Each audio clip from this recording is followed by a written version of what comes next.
What happens when I have a cheat day? Does it ruin all my hard work? It depends. If you're in week 2 of keto, you're probably going back to square one. Just your body is not equipped with all of the enzymes and all the things it needs to make ketones reliably. And if you keep resetting that process back to let's burn glucose, then yeah, you're going to be going back to day one. There's still incredible benefits from eating just a standard low-carb diet and not necessarily a ketogenic low-carb diet. So if you're, depending on your goals, maybe a low-carb diet is the right thing for you. But as far as ketosis is concerned, yeah, if you have a big cheat day in early on, you're probably going back to phase 1. So I think that I want to interject something in here. So the difference between a low-carb diet and a keto diet is that in a keto diet, we have one goal, and that's to change our metabolic state. And that makes the keto diet unique. There's not another diet out there that's aiming to change the metabolic state. Right. Unless there's a metabolic state we haven't discovered yet. Right. So when we change that metabolic state, we go from being glucose burners to being ketone burners. So yeah, if after a week or 2 weeks you carb up, you're probably going to see a weight regain equal to what you've lost. Maybe you'll still have a few pounds in there. There's plenty of people who do a cyclical keto diet and it works well for them.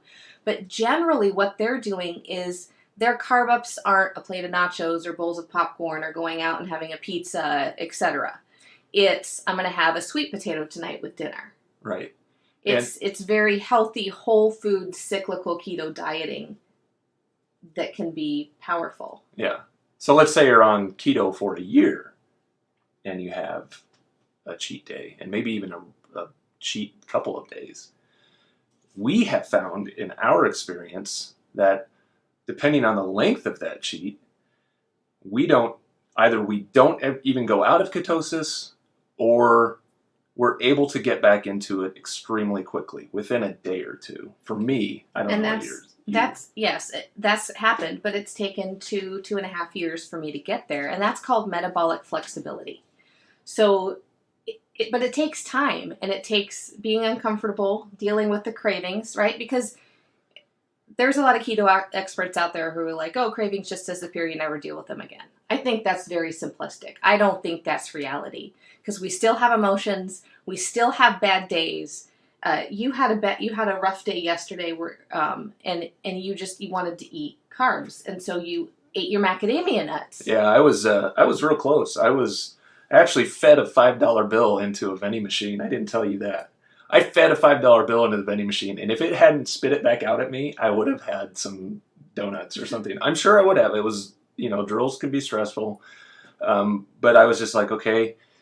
I packed my macadamia nuts, I packed my moon cheese, and I had some Nick sticks. And I went up and I literally ate macadamia nuts until I was sick to my stomach. Because I knew that was, in that moment, that was the only thing that was going to keep me from going back to the vending machine.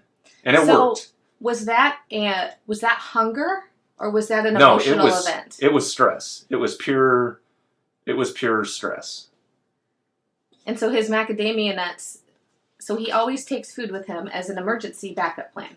Right. Because sometimes they don't break for lunch at an appropriate time, or usually you don't have these stress emotional things happen during a drill, but it was a boring day of briefings, and it just wasn't, you're just sitting in a room during your weekend, just wanting something more, something different. Yeah, just to break up the monotony. Yeah. So I think that, you're never going to have to deal with cravings. That's not realistic, especially here in the holidays. Yeah. Life doesn't stop happening outside of your body once you go into ketosis, right? And we haven't been perfect. You don't have to be perfect to get success. So is a cheat day, because you're going to have a cheat day, so should you not even try ketosis, or should you just quit? No. Have some cheat days.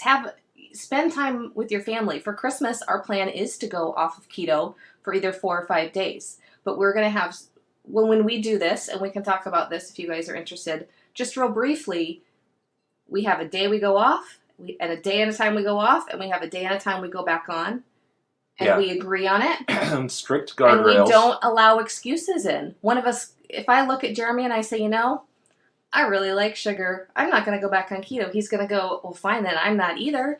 And then I'm going to go, oh, wait a minute. That's not what I want. Because I want him to be healthy. He wants me to be healthy. So we challenge each other. And if you don't have a spouse supporting you, find a friend, find a buddy. Members, those of you who are members, we have a Facebook group. We have a members area where you can connect with other people. Find an accountability partner that you can do that with. Like, hey, I'm going off and I need you to have my back. This is when I'm going back on. Mm-hmm. It's going to happen. Don't let me make excuses.